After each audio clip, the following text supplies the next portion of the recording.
Oh, and not that he's really worth a mention on a night like this, but Lord Peter Mandelson, the erstwhile British ambassador to Washington, D.C., didn't see nothing, Gov, when he was a ultra-frequent visitor to the residences and indeed the islands of Jeffrey Epstein.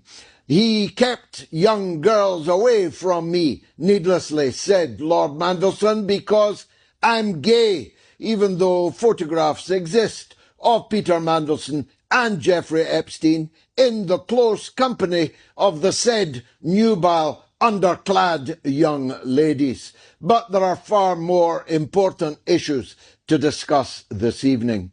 First of all, Donald Trump has just said that he is preparing and ready for missile strikes against Iran.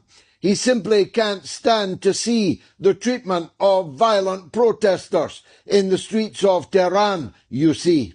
He cannot bear women being manhandled, though he entirely and resolutely backed the cold-blooded murder of Renee Good in Minneapolis, a young woman driving away from a school at which she had just dropped her 6-year-old child.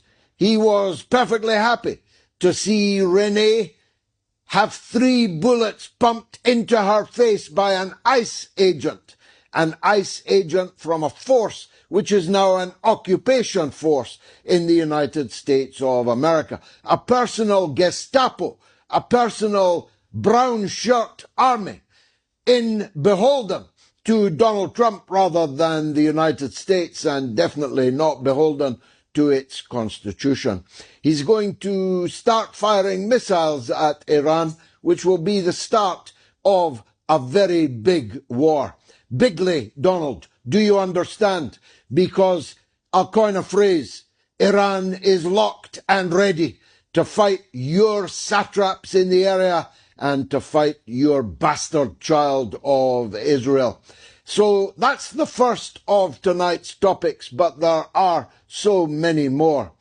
You probably heard that Nicolas Maduro, the president of Venezuela, had to ask to see the prison doctor this morning because he had strained his stomach muscles, laughing at the debacle in the White House where, just before getting up to take a walk and look through the window at a non-existent opera house or whatever monstrous carbuncle Donald Trump is constructing in what was the east wing of the distinguished old lady, the White House on Pennsylvania Avenue,